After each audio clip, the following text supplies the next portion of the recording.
IT science, TGT science and NCERT physics for 11 classes के लिए and PGT physics के लिए फिजिक्स का टॉपिक हमारा चल रहा परसेंटेज एरर और उसमें वीडियो नंबर हम दे रहे हैं 4। 3 वीडियोस पहले आ चुकी हैं, वीडियो नंबर 4 है और उसमें डिपेंडिंग क्वेश्चंस और इसके बाद ये टॉपिक्स हो जाएगा एंड। जैसे कि पहला क्वेश्चन है,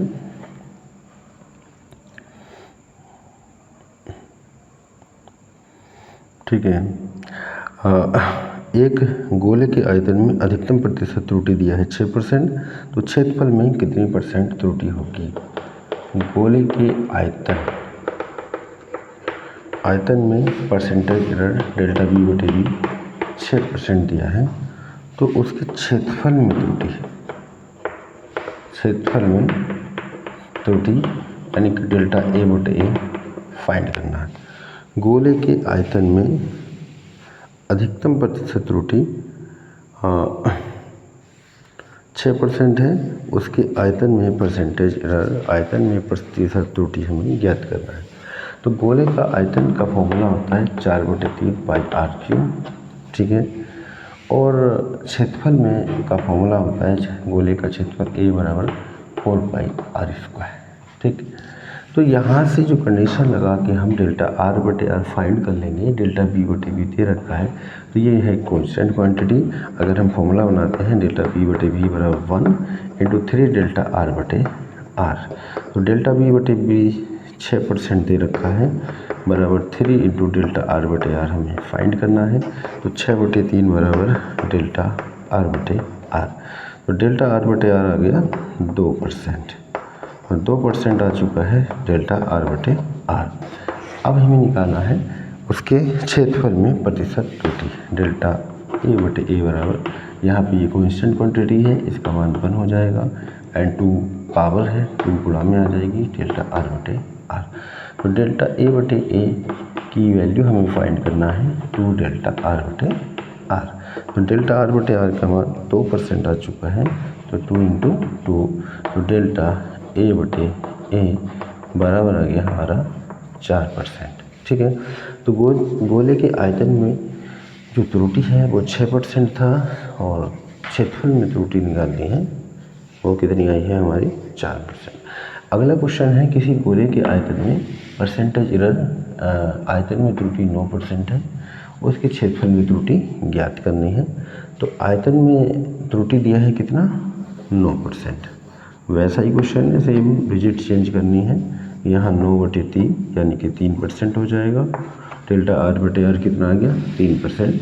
फिर हम आयतन में त्रुटि निकालेंगे, आयतन में त्रुटि का फॉर्मूला 2 डेल्टा आर बटे आर हो गया, तो डेल्टा आर बटे आर का मान कितना था 3 था, यानी कि डेल्टा ए बटे ए बराबर 6% आ चुका है। दोनों क्वेश्चन सेम थे, ठीक है, कोई दिक्कत इसमें नहीं है। नेक्स्ट क्वेश्चन, अगला क्वेश्चन नंबर 3, ठीक। क्वेश्चन नंबर 3 है हमारा, घन की भुजा, ये भी हो चुका है शायद इस टाइप का। गोले की त्रिज्या के मापन में 0.25% की त्रुटि है, तो आयतन के मापन में कितनी त्रुटि होगी।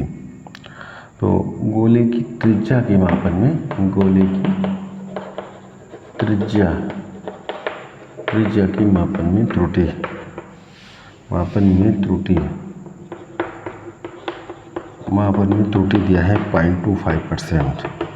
तो आयतन के मापन में त्रुटि पूछा है, आयतन के मापन में त्रुटि क्या होगी ये हमें बतानी है, ठीक है। आयतन के मापन में त्रुटि हमें बतानी है, ये हम इसकी वैल्यू फाइंड निकाल लेंगे, ठीक है। तो जैसे क्वेश्चन चल रहा है, गोले के मापन में त्रिज्या के मापन में त्रुटि डेल्टा आर बटे आर दिया है 0.25% और आयतन में त्रुटि हमें डेल्टा बी बटे बी फाइंड करना है। गोले का आयतन बी बराबर होता है 4/3 पाई आर की घात 3, तो डेल्टा ये क्या हो जाएगा, एक कॉन्स्टेंट क्वांटिटीज हो जाएगा, तो डेल्टा बी बटे बी बराबर 1 × 3 डेल्टा आर बटे आर, तो डेल्टा बी बटे बी बराबर 3 डेल्टा आर बटे आर। तो डेल्टा बी बटे बी की वैल्यू फाइंडिंग करना है बराबर 3 डेल्टा आर बटे आर 0.25%। मल्टीप्लाई करेंगे 0.75% आ जाएगा उसके आयतन में त्रुटि। तो डेल्टा बी बटे वी बराबर 0.75%। ठीक है, इस टाइप का क्वेश्चन हो भी चुका था, कोई दिक्कत नहीं है। नेक्स्ट क्वेश्चन की ओर मैं बढ़ रहा हूँ। क्वेश्चन नंबर शायद 4 होगा या 5 होगा, मेरा ध्यान नहीं रहा। अगला क्वेश्चन, ठीक है।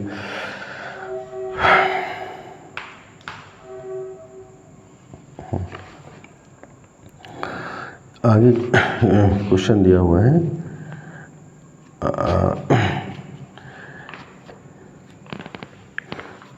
एक सरल लोलक की लंबाई के मापन में त्रुटि 2% है। सरल लोलक की लंबाई के मापन में त्रुटि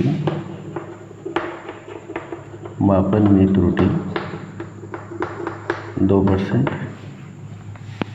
लंबाई के मापन में त्रुटि 2% है और आवर्तकाल के मापन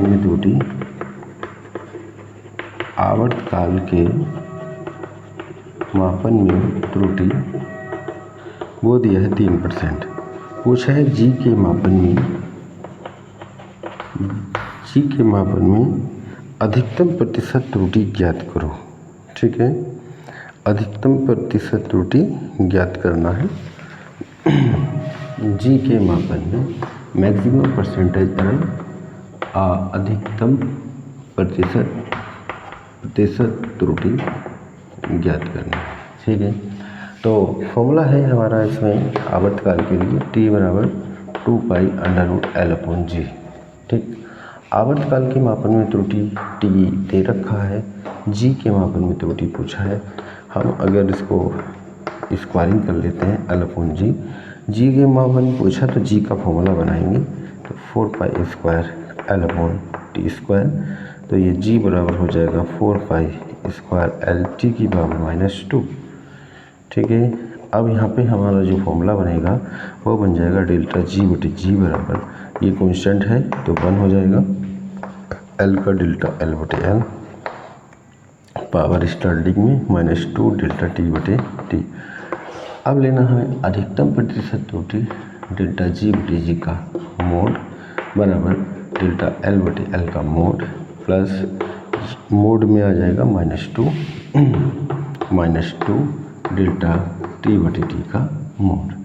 तो माइनस है प्लस हो जाएगा, यानी कि मोड में माइनस की वैल्यू भी प्लस होती है और प्लस वाली की वैल्यू भी प्लस होती है।